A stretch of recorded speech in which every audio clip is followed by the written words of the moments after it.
And this journey is arduous at times, whether you're right at the center or way on the periphery, it's extremely intense.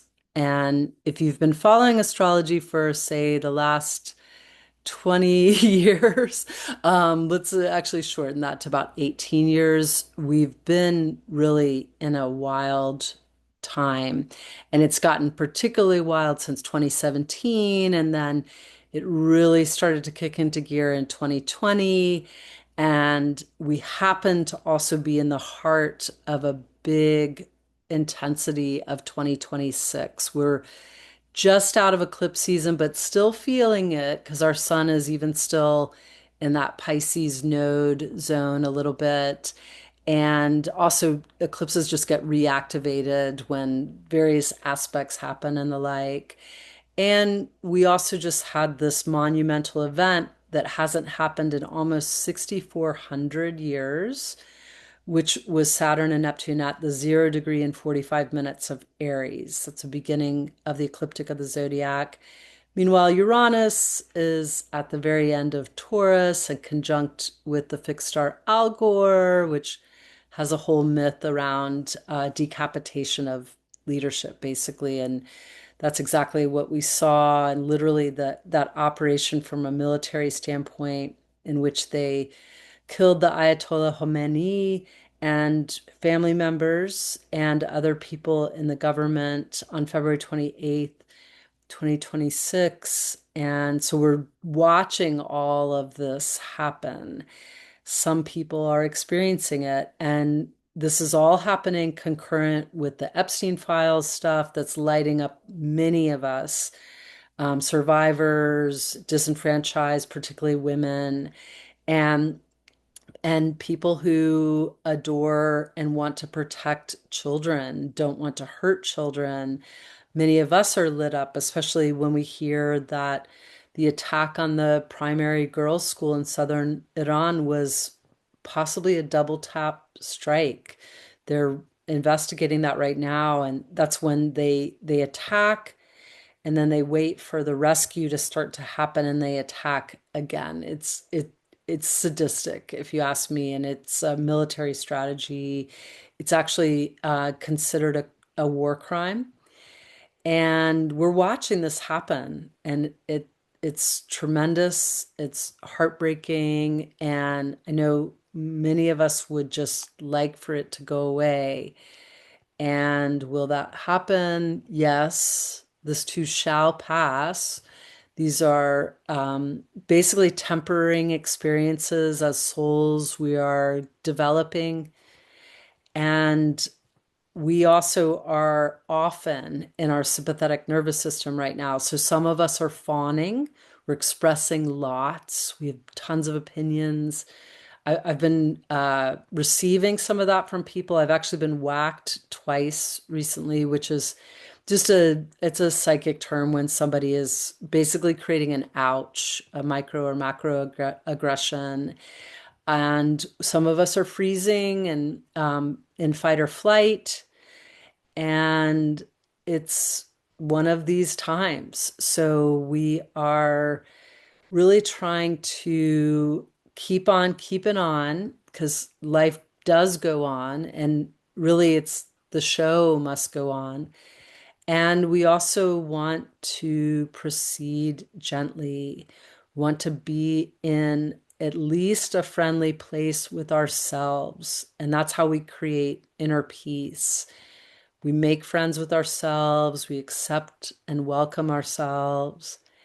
And the personal story is a little bit about that. I have an old friend that I only knew for one summer of my life, but he died, and I went to his life celebration today, and it was remarkable and beautiful. Today also happens to be the anniversary of my little brother's death, and I loved this ceremony because it brought back so many memories, and this person was heralded for their kindness, their humor, their ability to change people's lives through acts, caring acts.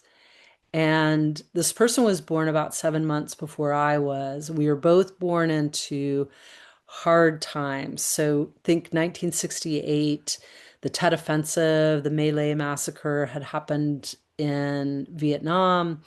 So that's the turning point. And then this horrible, horrible thing that happened against more vulnerable people.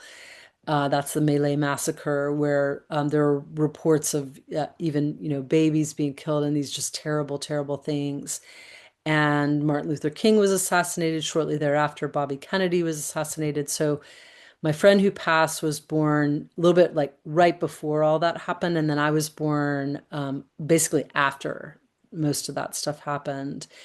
And there were a bunch of planets in Aries and some in Pisces and a little bit in Taurus when I was born, but mostly just my sun is actually in Taurus. I have all this action in Aries and Pisces, and that's really what's happening for us now. It's right now it's in Pisces, but a lot of actions can be happening a little more in Aries, which that's queuing up because we've already got Saturn and Neptune in Aries and more to come. And we just had Venus shift into Aries, and the sun come the equinox will be in Aries, on and on. So there's a lot of the sign that's ruled by Mars activated in its lower octaves by aggression, in its higher octaves by sacred direction or pioneering spirit, get her done, achievement, that kind of vibe. Always everything has a high and low because we live in a creation, Earth, that has a polarity, but it's also all one. So it's a singularity, but in order to achieve that, there's two poles because we're learning on Earth. So there's literally like a battery, a negative and a positive. So each sign has a higher and lower octave in that way, a gift and a shadow in that way. So yeah, this time is pretty wild. The last thing I'll say about my friend is he did the same thing I did. So we met in theater arts school at Northwestern University when we were teenagers because they had a program for high schoolers, and he always played the piano. We all sang around the piano after these really mega long days, and he just brought so much joy. But what his father told at his funeral, his celebration of life, was that as a in utero baby, his mother expected him to come in the middle of the summer, but the summer was hot, real hot, and scary and sketchy, and he didn't come out for 2 months. And that's a super long time. Maybe there was something where the doctor miscalculated his birth date. Hard to know. But I'll tell you what, I was in utero when Martin Luther King was assassinated, and I was in the city of Atlanta. He came and preached from city of Atlanta. The assassination was in Memphis, Tennessee, and Jesse Jackson was present, who just died at the end of November.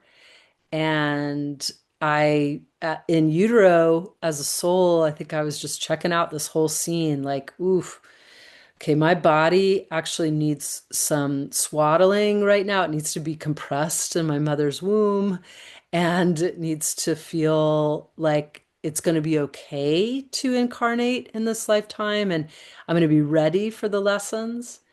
And that brings us to now, because I end up being 3 weeks late, and I was 9 pounds. My friend who just passed away was 10 pounds. And I actually have family members that were even heavier than me, but so it probably just runs in my family. But I also was really struck by that, these kids who were born back then, the kids who are being born now.